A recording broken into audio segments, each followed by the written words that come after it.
Hey everybody, welcome to the weekly news recap to the 13th to the 19th of October 2025. So this week, it's actually a pretty quiet week, but there were a couple of updates. So first up, IGN had the IGN Fall Fan Fest that had kind of some deeper dives into some games. And one of them I wanted to point out is this new kind of retro Terminator game.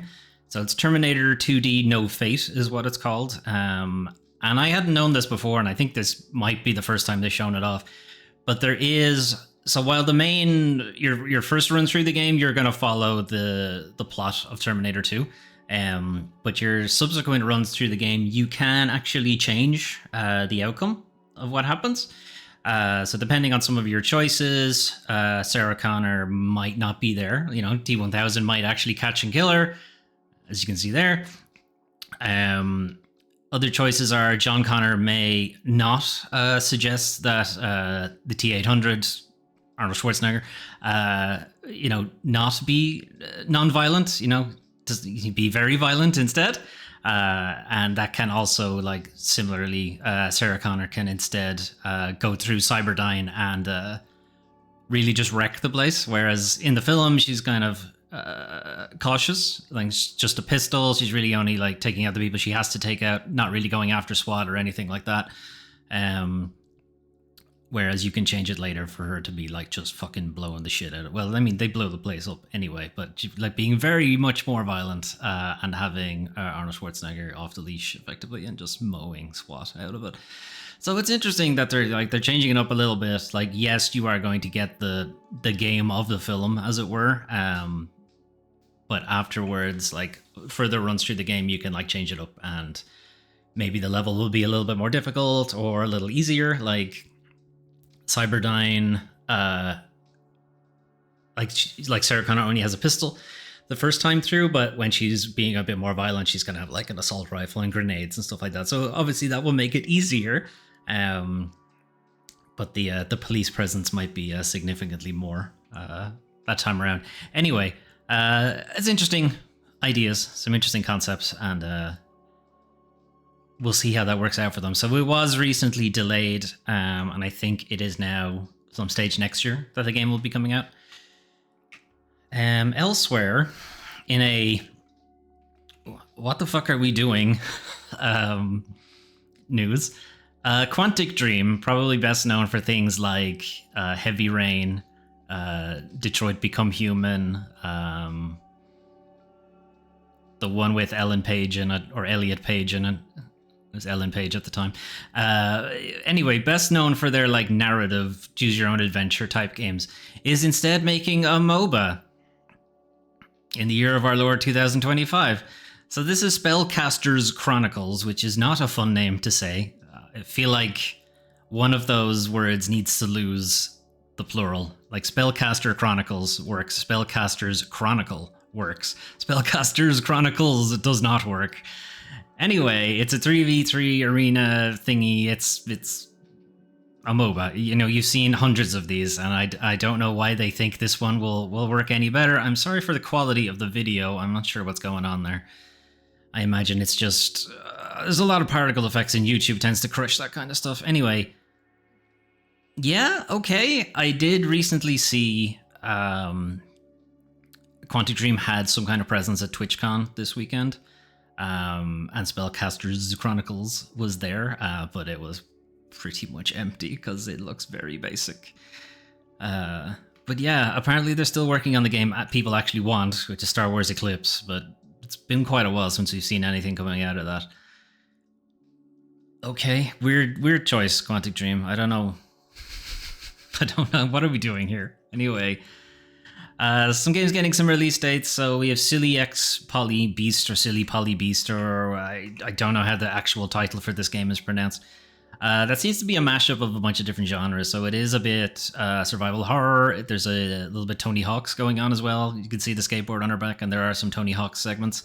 It's a twin stick shooter, and then it's also like an anime weirdness kind of thing. So it's a bit all over the place, but I think the mashup will be interesting. I get a lot of like I think I said this the last time we had a look at this game, but there's a fair bit of like Suda51 sweary, Suda51 mostly kind of vibe to the game, which I'm here for. It's just a giant pill guy walking around.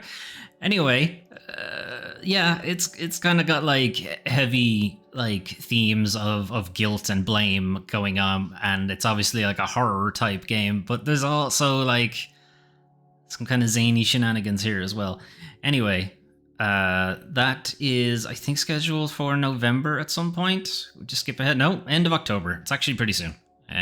So the week after next. Four Strike.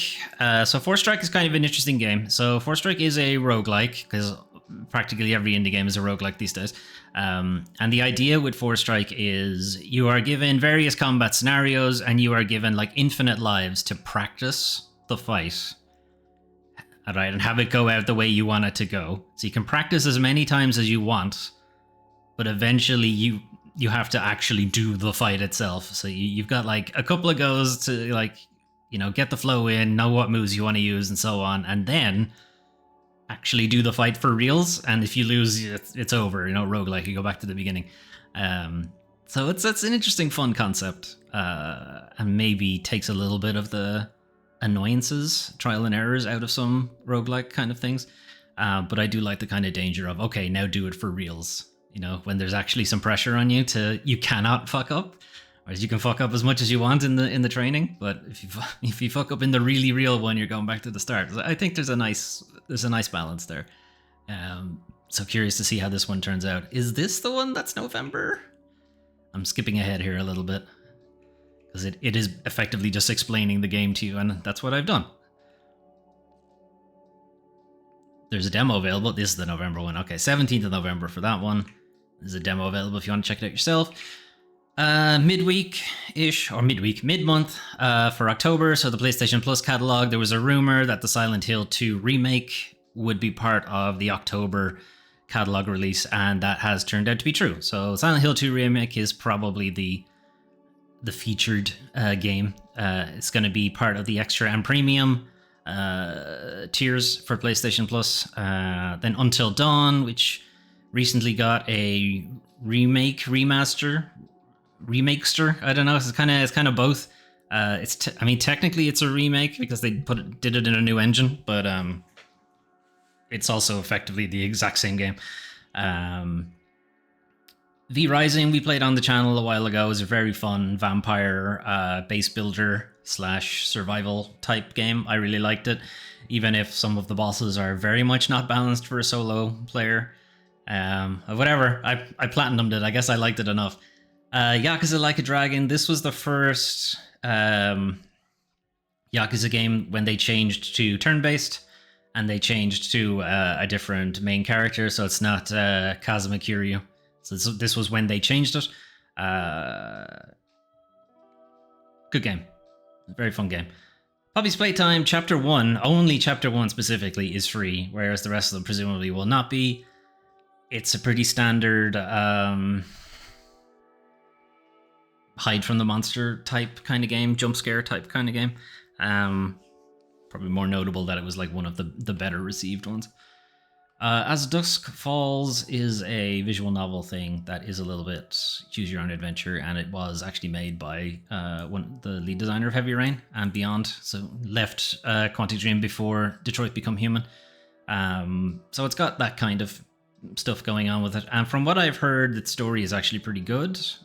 Presentation wise, it kind of looks like a motion comic, which might throw people off a little bit because it doesn't really get the vibe that it's a video game as much as a motion visual novel in some ways. Wizard with a Gun, is it just Enter the Gungeon? Wizard with a Gun is an online no, it's not, sandbox survival game. Magical Wilderness. Maybe it's more like Nuclear Throne. Anyway. Coming to premium, Tekken 3, which was the last of the Tekken games on PS1, and is still a very, very good game. All new CGI opening. Really? For this version, or are they just saying that Tekken 3 in general had an all new? I don't know. Anyway, Tekken 3 is a really good Tekken, and I think at that point, all of the Tekkens now are on PlayStation. In some shape or form, you can get them.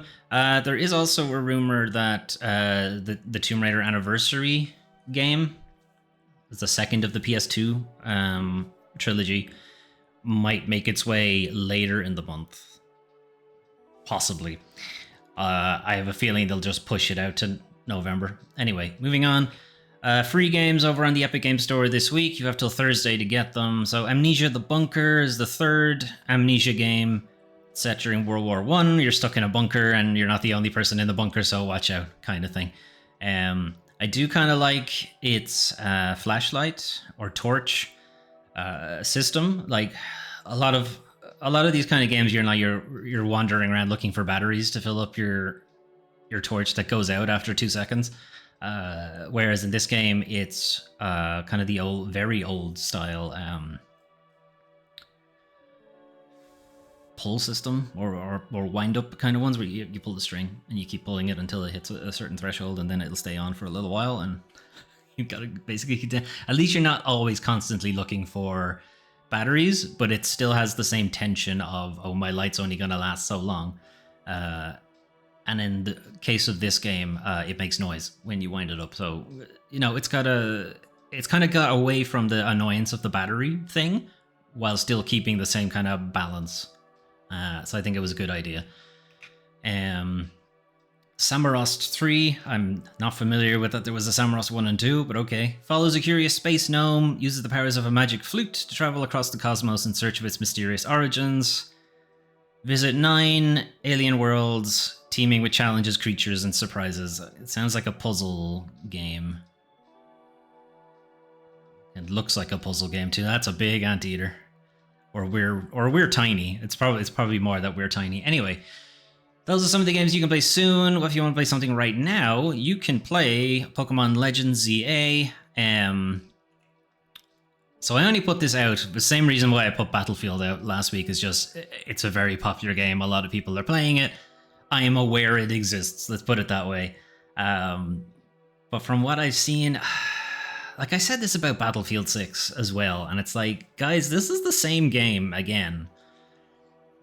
I don't, like, has Pokemon really evolved in any way since the first one? Like, yeah, fine, it's not on the Game Boy anymore, that's kind of it, but I don't know. I mean, I give people shit for buying COD and buying FIFA and Madden and so on because they're effectively the exact same game over and over again, and like, Pokemon is so much in the same category. I mean, fine, it has a story. I guess that's in some ways it's a little bit different, but yes, it has a different story and there's different Pokemon and what have you, but the games are the same. They're always the same. I don't get it. Okay, anyway, moving on. Reach. This is from Endgame's VR guys who've made this and Synapse and something else really good VR game they made. I don't remember it now. Synapse is really good. And it looks like Reach is similarly a very good one as well. So they're focusing a little bit more on traversal and climbing, parkour kind of stuff for VR, which is, in some games it's really done really well. In other games it's done kind of a bit shoddily. And there's a sweet spot. There's a sweet spot for you not having to move too much, but enough that like it kind of feels good to do it. And then similarly, they're kind of using kind of Synapse's gun and just gunplay, but it's a bow and arrow this time around. But it's like similarly very kind of fast paced kind of gesture movement, where Synapse had kind of like telekinesis that you could do, but it's very similar kind of gesture based kind of stuff. Again, it's looked really good. I don't think there's been a demo for this yet, so I haven't been able to try it myself. But Synapse is very good, and whatever their first game was, I don't remember the name of it, but that was also very good. So it is PlayStation VR 2. I believe it is also available on PC VR, Steam VR rather. Keeper from Double Fine. Double Fine are the developers behind things like Psychonauts, as well as Brutal Legend and Stacking and lots of other things. So Keeper, is a bit of an odd one. You're kind of an odd couple here with a lighthouse that can move. Don't ask questions. And this seagull that has taken up residence on the top of the lighthouse, and you're trying to get from point A to point B. I think you're just trying to relocate the lighthouse somewhere else, I think is the kind of gist of it, but there's puzzle shenanigans going along the way. It looks like its art direction is very nice, very interesting, even if it is gross in some ways. And Double Fine's puzzles are always kind of interesting, kind of intriguing. I know the focus on Double Fine typically is like Psychonauts, but their other games are equally as kind of odd and, you know, kind of strange decisions or what have you. So yeah, we'll see what Keeper is like. I believe it is also available on Game Pass, since it would be a first-party title. Glitch Spanker is, I guess, the odd one out, maybe this time around. So Glitch Spanker is like a silly comedy game. It's got a lot of like different kind of gimmicks and what have you, but the kind of gist of it is you're in a video game, there's a glitch, you need to kind of hunt it down and get rid of it, but there's like kind of silly choices you can make where, like, depending on when you get rid of them, it changes the game in certain ways, or you don't get rid of them and again the glitch kind of spreads, or you can make friends with them and make the glitches even worse and stuff like that. It's very dumb and very silly. It's a fun game. It's well written. Okay. Fortunately, though, it is now time to talk about the worst part of the video game industry. So, actually, not a whole lot of bullshit this week. A lot of it is updates on previous bullshit. Anyway, but this is an interesting fallout from Ubisoft spinning off Assassin's Creed, Rainbow Six, and Far Cry into its own studio, Vantage Studios. So Mark Alexis Cote, not sure how you pronounce his name, has worked at Ubisoft for like more than 20 years, I think, at this point, and has pretty much been the driving force of Assassin's Creed since the beginning. Has left the company. It was kind of sudden at the beginning of this week. There was no reason given at the time why he left. But later on, there was an update on his own LinkedIn to basically say that it wasn't my choice to leave. I was asked to step aside because I didn't want to step down from the Assassin's Creed role. So Mark Alexis Cote, Ubisoft veteran, strategic leader of the Assassin's Creed series, has departed the company after more than 2 decades. It was suggested that he was offered a leadership role in Vantage Studios, but wasn't happy with the position, and so he stepped back. That was the beginning of the week. Then near the end of the week, he stepped onto LinkedIn to basically set the story straight himself.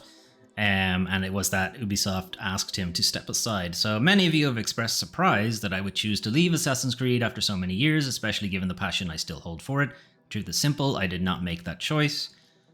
Ubisoft decided to transfer the leadership of the Assassin's Creed franchise to someone closer to its new organizational structure. Now, as we know, Vantage Studios put 2 people, like co-CEOs, one of them being Ubisoft CEO's son, David Gimo. I think it's David if he's French. And another guy who has been who's been at Ubisoft for a very long time, and it's kind of assumed that he's effectively going to do all of the work. And I think he was mostly a Far Cry guy.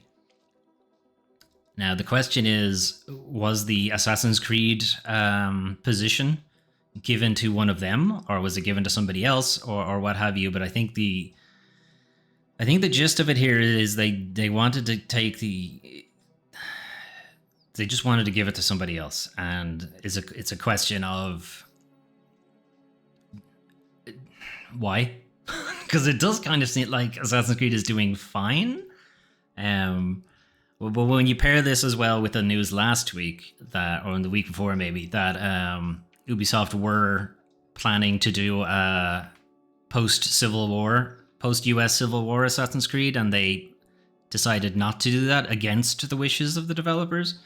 And they decided not to do that because internet shitheads might give them grief. And also, the way the US is right now, they may not realize they're the baddies. I don't know. Anyway, it doesn't look great.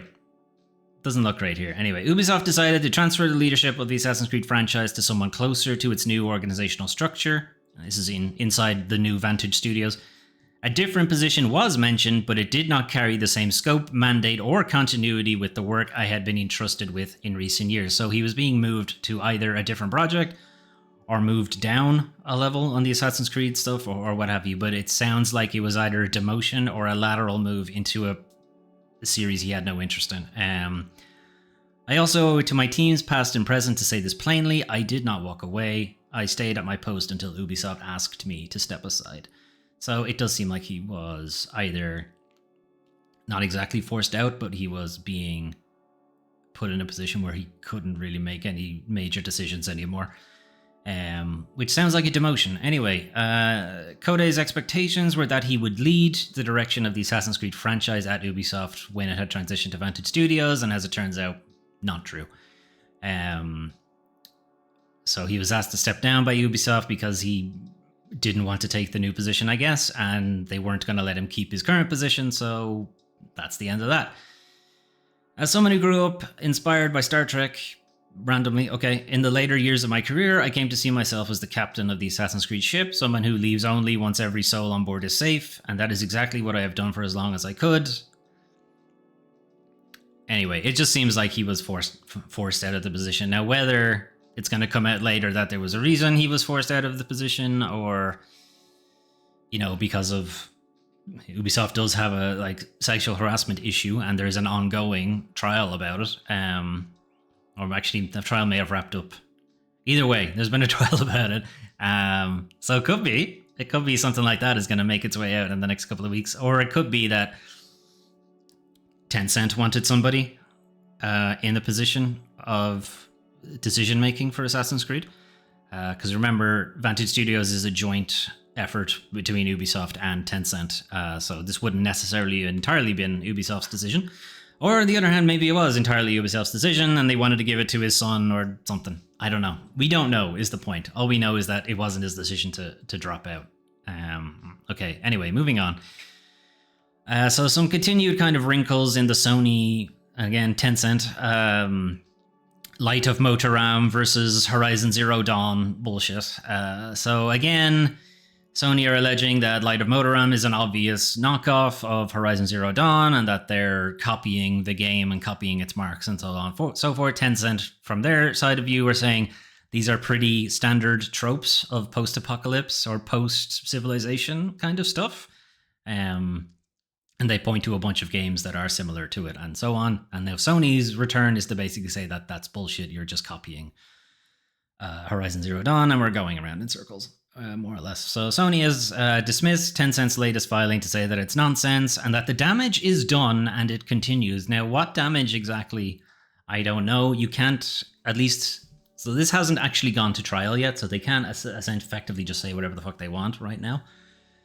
But when it does come to trial, Sony will have to itemize and enumerate what exactly these damages are. Because right now it's just people might get confused of a game that doesn't exist yet and isn't planned to be released for another 2 years. Anyway, they've accused Tencent of trying to copy the look, sound, characters, and narrative of Sony's Horizon franchise, which included hiring Horizon Forbidden West composer and infringing not just Aloy as a character, but as a symbol for Sony's PlayStation brand. Now, we can all talk about, and I'm going to talk about, how relying on one character as your brand for PlayStation when you have so many more that you're doing nothing with. Also, Aloy is a bit generic as a character. She's just Lara Croft, but post-civilization. She's just girl boss, but post-civilization. There's no... I don't feel there's anything unique necessarily to Aloy. I'm trying to think of their other characters. Kratos goes back quite far. He does have some unique aspects to him that you don't see in other... I mean, he is modern Kratos is kind of the standard stoic dad figure in some ways, only way more stoic probably than most. But original Kratos is a little bit 90s angry guy in some ways. But the ancient Greek aspect to it does make it a little bit different, I feel, anyway. Maybe not. Maybe I'm wrong in that aspect. Spider-Man, Sony don't own, so they can't use that. Joel is just dad. He's effectively Kratos without all of the anger, and maybe some of the anger again. Anyway, he's just dad code. Like, that's it. That's all Joel is. Like, Ellie is probably the better character to use there, but like they're the only characters they're pushing forward when they have so many others they could pick from that are way better and way more unique, like characters to use as a brand. Astrobot, Ratchet and Clank, Sly Cooper, so many they could use. Anyway, trying to copy the look, sound, characters, and narrative. They've no idea what the narrative is. All we have is a pretty generic blurb that could really fit into so many other games. Sound, yeah, I guess hiring the composer is a bit suspect, but it's not like we've heard any of the music from it either. And also, you may recall that Sony was meant to have a concert where they played all of this music and have to cancel all of them because nobody wanted to go to it. It suggests maybe Horizon's music is maybe a bit bland. Maybe. Am I shitting on Horizon here a little bit? Yes. I don't like it. I don't like the game. Anyway, Horizon is deliberately causing numerous game lovers to confuse Light of Motoram as the next game in the Horizon series, when encountering Tencent's promotional gameplay videos and social media accounts. Now, they say this here, but when we get down here later, they're saying that it's an obvious knockoff, and many people have called it out as a knockoff, and many journalists have called it out as a knockoff. So these two don't go together. Because if gamers, are they getting confused by it and considering it to be another Horizon game, or are they realizing that it's an obvious lookalike and a knockoff? Which is it? It can't be both. Okay.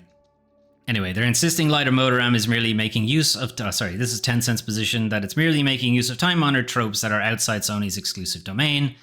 Yes, I would agree, but also, you hired the Horizon fucking composer, and before you scrubbed it, the main character was a redhead in tribal / repurposed, like, electronic stuff. So it's like, you're not exactly innocent here, but at the same point, copying is not illegal as long as you change it a little bit, and they have changed it a little bit. The character's not called the same thing, the art style is different, the name of the game is different.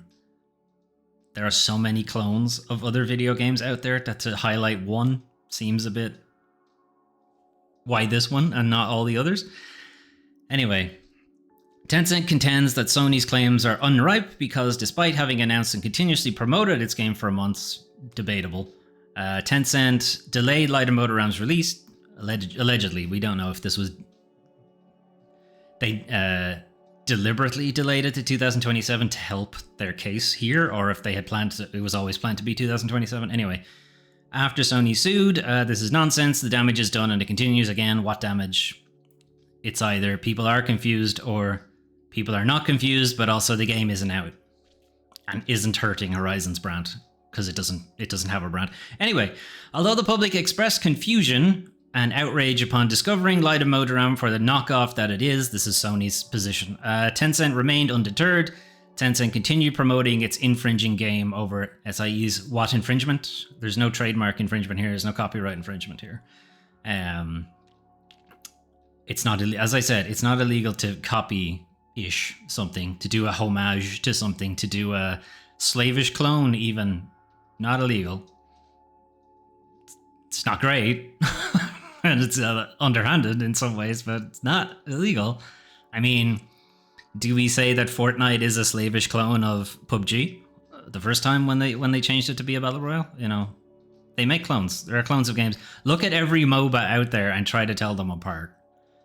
The less well-known ones, try to tell them apart. Are we going to say that they're all slavish clones of each other? Yeah, I mean, they are, but they're still allowed to exist. Anyway, Tencent attempted to avoid liability by playing a shell game with its brand. So this is an interesting one because Sony calling the pot calling the kettle black here a little bit. Tencent attempted to avoid liability by playing a shell game with its brand and entities.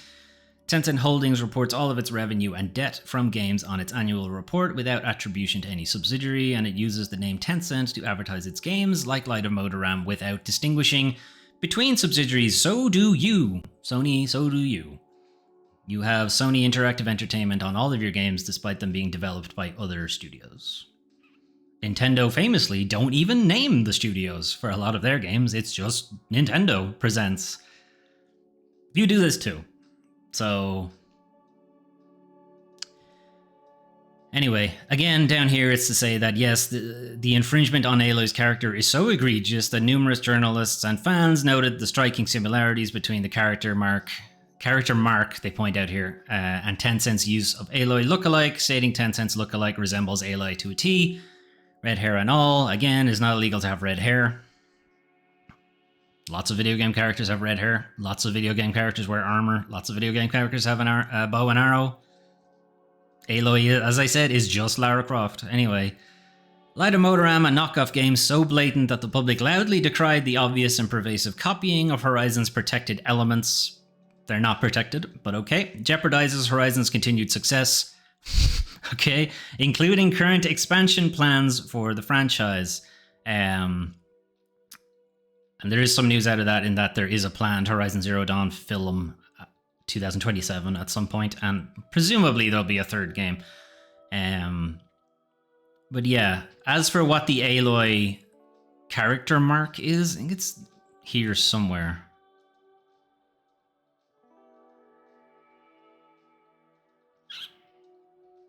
Can't remember where it is now. But the Aloy character mark is extraordinarily broad and bland. It's just like young woman, red hair, wears like tribal influenced clothes and repurposed like electronic stuff or something like that. It was very broad. It could be so many things. Anyway, neither side are looking particularly great here. Sony are pushing for a trial or a injunction on Tencent. But again, Tencent have no intention of bringing the game out before 2027, so an injunction feels a bit unnecessary. And Sony are mixing their messaging here by saying it is both damaging because people will be confused and think it's another Horizon game, and also it's so blatant that no one could confuse it. So which one is it, Sony? All right, moving on. And also, you don't have protection over ideas. Moving on. Unionized EA workers slam $1 billion buyout for risking layoffs to pad investor pockets while senators worry about Saudi Arabia rewriting US history. That's quite a long title. So there's actually two stories here. So it's somewhat mischaracterizing the union position. So unionized EA workers and senators have spoken out against Saudi Arabia effectively buying EA, and that it would leave the resulting privately owned EA with a $20 billion debt. It actually leaves it with a $55 billion debt, technically. Or sorry, not technically. Technically, it's $20 billion, but because they're going to want to recoup their investment, it's a $55 billion debt. Anyway, so the union complaint comes from the United Video Game Workers of America, which is also includes Canada for some reason. Well, I mean, America as a continent, I suppose. I guess it works that way. Have criticized company management for neglecting to consult EA workers. Now, there are EA workers part of that union, but it is not necessarily an EA union in the same way that like some of the Blizzard and Activision unions they don't belong to those companies, but they're attributed to those companies. This is more of a broader, like industry-wide union instead. Anyway, they note that EA was prosperous prior to acquisition. Reminder that EA has traditionally and historically operated with like very little debt, like very small, if any, debt. So because of that, if jobs are lost or studios are closed due to this deal, that would be a choice, not a necessity, made to pad investors' pockets, which, yeah, we know that, but it's important to write that down and actually call it out. EA is not a struggling company, with annual revenues reaching 7.5 to 1 billion. Hang on. 7.5 billion and 1 billion. Revenue reaching 7.5 billion and profit of 1 billion each year. EA is one of the largest video game developers and publishers in the world. EA's success has been entirely driven by tens of thousands of EA workers whose creativity, skill, and innovation made EA worth buying in the first place. Yet we, the very people who will be jeopardized as a result of this deal, were not represented at all when this buyout was negotiated or discussed. So basically, you didn't ask the workers if they wanted to go ahead with this. It was just shareholders. Yeah, they didn't. And legally, they're not required to, but this is why you get a union.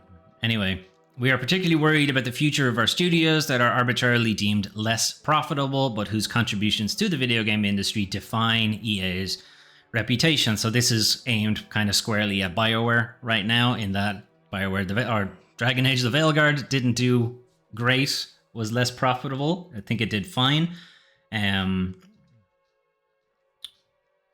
It's kind of largely seen that BioWare will probably be either sold off or just shut down entirely. But this is also studios like Visceral, who made Dead Space, and then they were shut down after Dead Space 3, and then the studio that made Mirror's Edge, I don't remember the name of them, similarly. Anyway, every time private equity or billionaire investors take a studio private, workers lose visibility, transparency, and power. Decisions that shape our jobs, our art, and our futures are made behind closed doors by executives who have never written a line of code, built worlds, or supported live services. We are calling on regulators and elected officials to scrutinize this deal and ensure that any path forward protects jobs, preserves creative freedoms, and keeps decision-making accountable to the workers who make EA successful. Right. Well, speaking of elected representatives, they also have a position on this, but it's not the one, it's maybe not the one it should be. It's kind of, again, pot calling the kettle black here a little bit. So we have open letter from 2 U.S. senators, Richard Blumenthal, Elizabeth Warren, calling for a public investigation of the foreign influence and national security risks of flogging a major U.S. games publisher to a group that includes Saudi Arabia's Public Investment Fund. So the Public Investment Fund's investment is about, this is according to the letter, is about improving Saudi Arabia's repressive and authoritarian public image and extending its influence overseas. So look at the recent comedy festival in Riyadh and all the comedians getting shit for effectively taking Saudi Arabian money. And it has largely been assumed, and is kind of obvious, that they're not necessarily being paid to do the comedy so much as they're being paid to do the advertisement for it and to say how great Saudi Arabia is and all of that stuff. Because there's a lot of that as well. And it is generally assumed in this letter that Saudi Arabia will use EA games to do the same thing. But also, the US have been doing that for a very long time. Look at any military game. Anyway, Saudi Arabia might use access to EA consumer data for surveillance or propaganda purposes. Yeah, the US definitely won't do that. Like this isn't a good thing that Saudi Arabia are doing it, but like, guys, you do it too, way more than everybody else. Anyway, and then of course pointing out that Jared Kushner being attached to this is just so that it will go past regulators like really quickly because of the way the US is right now. So the PIF's control over EA's operations could extend to influencing or directing the company's design, features, and product decisions to advance the Saudi government's specific and long-term objectives. PIF would be well positioned to dictate or veto what stories are told to Americans through the popular medium of video games. I wonder who else is doing that.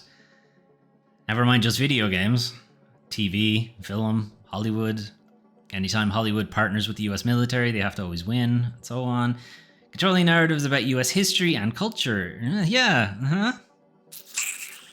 In short, the Saudi government's ability to exert its influence through EA would offer the authoritarian regime an effective tool to project power worldwide. And only we get to do that, basically, is the underlining message there. From the article's author, the alarm over Saudi Arabia potentially controlling narratives about US history and culture makes my eyes roll back into my head. And it's kind of similarly, yeah, it's like, you guys do it too. Anyway, The letter from Warren and Blumenthal doesn't touch on any of the concerns shared by the unionized games industry workers, and you would assume, both of them being a bit left-leaning, that they would be pro-union. So maybe go with that, because you have a little bit more legs in your argument that way, and you're weird pushing Saudi Arabia's authoritarian regime. It's a bit the Spider-Man meme pointing at each other. Anyway, moving on. Speaking of unions, Blizzard has 2 new unions now, actually. So Hearthstone and Warcraft Rumble developers unionized to combat instability and unfair conditions. And I guess 3 new unions, actually, maybe. So the majority of Hearthstone and Warcraft Rumble developers have formed a union under the Communications Workers of America, which is pretty much all American unions are being umbrellaed under this much bigger union, which is like very powerful. Hearthstone, Warcraft, Rumble, mobile games. You mightn't hear too much about them. We don't talk too much about the mobile games industry on this channel, but there's some horrible shit going on there too, and a lot of it is the testing ground before they bring it over to console and PC. Anyway, Activision parent company Microsoft has recognized the union. Over 100 workers, including software engineers, artists, quality assurance testers, and producers. This is a pretty big, almost wall-to-wall union for Hearthstone and Warcraft Rumble. It's kind of only missing out like marketing, maybe? Marketing and PR in some cases. I do think, and this article kind of highlights it a little bit, that it's kind of telling that a lot of the like first unions in the video game industry in the US anyway are Activision Blizzards. Like so many of them coming either right before Microsoft acquired them or right when Microsoft acquired them. Like it's somewhat telling on how they feel they're being treated and how they feel they're going to be treated going forward, considering the massive amount of layoffs that Xbox made. That getting these unions in place before that maybe might have been a bit more beneficial, but getting them in anyway is still going to work out. Anyway, I mentioned other unions. Earlier this week, 400 employees, also again at Blizzard, Blizzard's platform and technology department also successfully voted to unionize. So the platform and technology team don't work on a specific game. They work on all of the games, basically, and they kind of help out on like their underlining libraries and engines and that kind of thing that will be used across all of their games. So these guys are a little bit much lower level, and to be honest, it is way more important to keep those guys around than other developers. But they don't see it that way anyway. And then talking about it again earlier in August, Diablo. Basically, effectively, all of the developers of Diablo formed a union. So yeah, it's a bit... Why is it only... Or not only, but why so many of them are Activision Blizzard? Anyway, whether we are fighting for layoff protection, security for our remote workers, or reduced wage gaps, the pressures we face are making it harder to create the high-quality work we care about. Organizing gives us the opportunity to empower ourselves and challenge the instability and unfair conditions that undermine us. And then from the CWA's local president, there are some of the most talented developers. These are some of the most talented developers and artists in the industry, and their decision to form a union sends a clear message that building great games starts with respecting those who are behind them. And it's like, what a concept. Anyway, so last thing is somewhat of an insight to upper management, and then also kind of a somewhat of a feel-good story, I guess, in some ways. Capcom took a lot of convincing to bring the original Resident Evil games to GOG. GOG exec says, so Capcom was initially against bringing the original Resident Evil 1, 2, 3 over to PC and like revamp them and refurbish them and make sure they work on modern PCs and stuff like that. Because according to them, the remakes are how they want people to engage with the games now and to ignore the older games. At least that was their position initially. So all 3 re-releases were updated to ensure full compatibility with newer Windows OSs and receive new rendering options, very southern like quality of life things, just like DirectX stuff, renderers, on top of it, and then a lot of the unlocked modes were just available from the beginning. So stuff like the Fourth Survivor thing, where you run around as Hunk in Resident Evil 2, or the Mercenaries mode from Resident Evil Nemesis. Normally you have to finish the game to unlock them, but the versions on GOG just have them unlocked from the beginning. So when they were speaking to Capcom about, hey, people want to play the original games again, and Capcom's position were, we have all of those remakes. It's already the superior experience to these games. We want to push those ones, more or less. They didn't really see the value in bringing back the vanilla versions. It took a lot of convincing that there is an audience that has a lot of memories about those games and would love to experience exactly the same game again. Thankfully, we were able to convince them. So this isn't just Capcom who are like this. So rather famously, and yes, it's time to shit on Jim Ryan again, rather famously, he remarked about the original Gran Turismo and said, this looks like shit. Why would anybody want to play it? Now, that was meant to be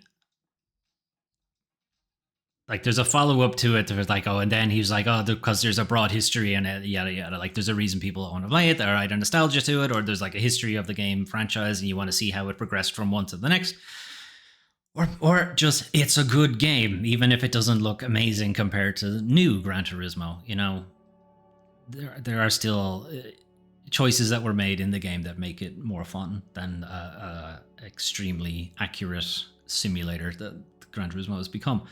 Anyway, the response to the re-release proved that GOG's argument was correct. When we launched Resident Evil on GOG, the reception was absolutely phenomenal. You may not remember, but yeah, social media was like, hey, we can play the original Resident Evil now without having to jump through a bunch of bullshit.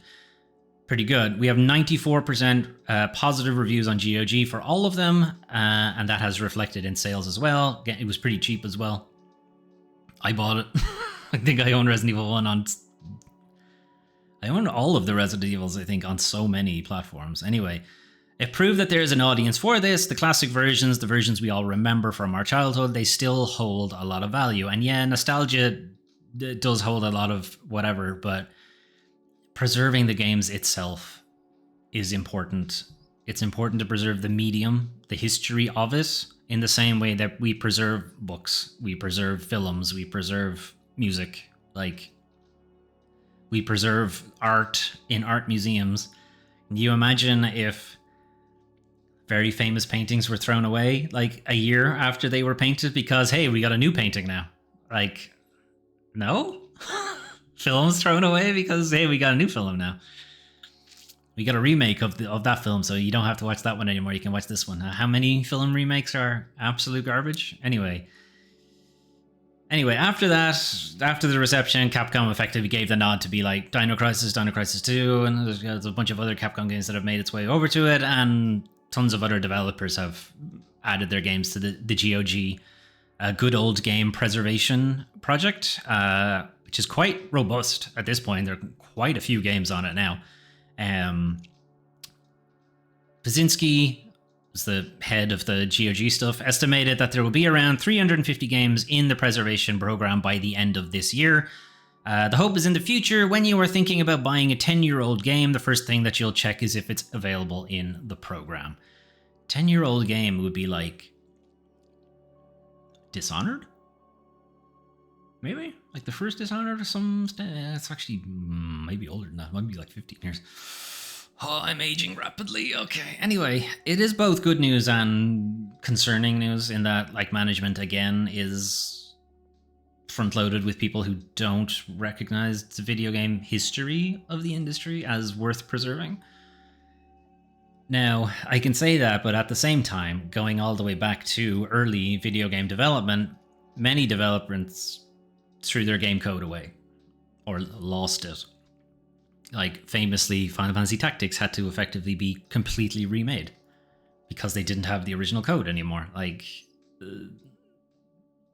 there's good questions to be asked about how well some of this stuff is preserved. Now, to be fair, 1996, 97, backing up stuff would not have been particularly easy at the time. We're still talking, like, early internet, extremely early internet at that point. Anyway, moving on. So what's happening in the community? So we got some silly stuff and some more depressing stuff.